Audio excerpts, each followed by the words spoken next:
ایک طاقتور فضائیہ کے بغیر ملک کسی بھی جاری کے رحم و کرم پر ہوتا ہے، لہذا پاکستان کو اپنی فضائیہ کی تعمیر جس قدر جلد ہو سکے کر لینی چاہیے۔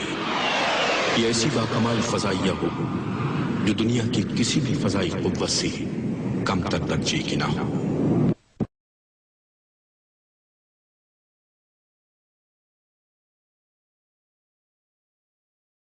مشرق اور مغرب کے کفر کی راہ میں اگر اللہ نے کوئی آخری چٹان قائم کی ہے تو یہ اللہ کے حکم سے یہ پاکستان کی ریاست ہے۔ 47 کے بعد کہا تھا کہ یہ پاکستان بچے گا نہیں، اللہ کے فضل سے ہم بچے ہوئے ہیں۔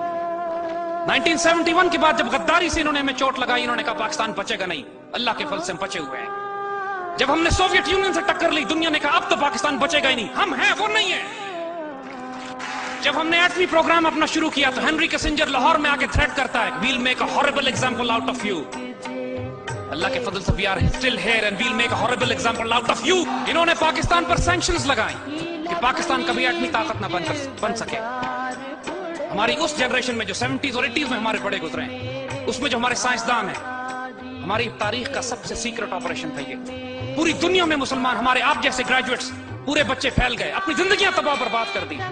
ہمارے سینکڑوں بچے ایسے ہیں، ینگ سائنٹسٹ، ہمارے ایجنٹس، ہمارے ISI ملٹری انٹیلیجنس کے ایسے افراد جو پوری دنیا میں پھیل گئے تھے اس وقت پاکستان کے لیے ایٹمی ہتھیار، ایٹمی پارٹس کے پرزے جمع کرنے کے لیے، جو پوری دنیا میں مارے گئے اور ہم کو آج پتہ بھی نہیں ہے کہ وہ کن گلیوں میں، کن تاریک راستوں میں شہید ہوئے۔ لیکن ٹکڑے ٹکڑے کر کے یہ چیزیں پاکستان پہنچنا شروع ہوئی اور کفر کے پورے زور لگانے کے باوجود الحمدللہ 80 کی دہائی میں اللہ کے حکم سے ہم ایک ایٹمی طاقت بن چکے تھے، لیکن ہم نے اس کا اعلان نہیں کیا۔ 1967 میں جو سب سے بڑی چوٹ ہمیں لگی کہ جب انہوں نے، اسرائیلیوں نے بغیر کسی اعلان کے 3 مسلمان ملکوں کو، ایئر فورس اور آرمی کو تباہ کر کے رکھ دیا، جارڈن، سیریا، ایجپٹ، مسلمان ملکوں کی فضائیہ زمین پہ ہی تباہ ہو گئی۔ عید کے دن انہوں نے حملہ کیا جب مسلمان عید منا رہے تھے، اور مسلمان ملکوں کی فضائیہ تباہ ہوتی ہے۔ خطرہ یہ ہوتا ہے کہ تمام مسلمان ملک اب اسرائیل کے قبضے میں چلے جائیں گے۔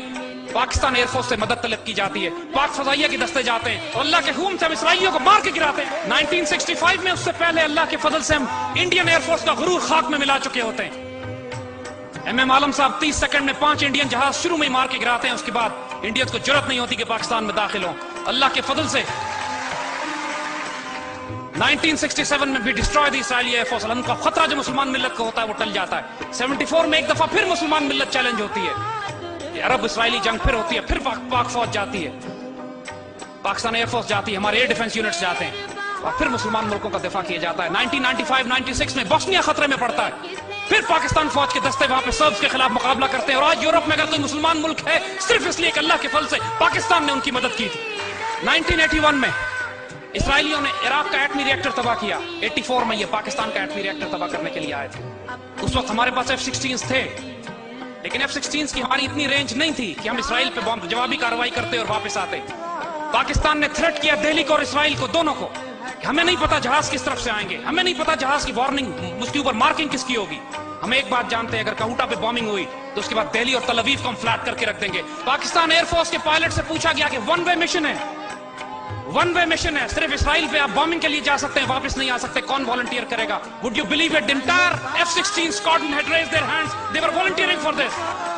1998 میں اللہ کے فضل سے ہم نے نیوکلیئر ایکسپلوژن کیا،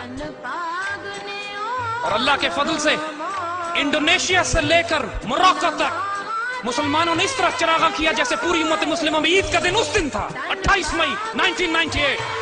اس دن فلسطین کے بچوں نے اسرائیل کو مخاطب کر کے کہا تھا Now we are a nuclear power.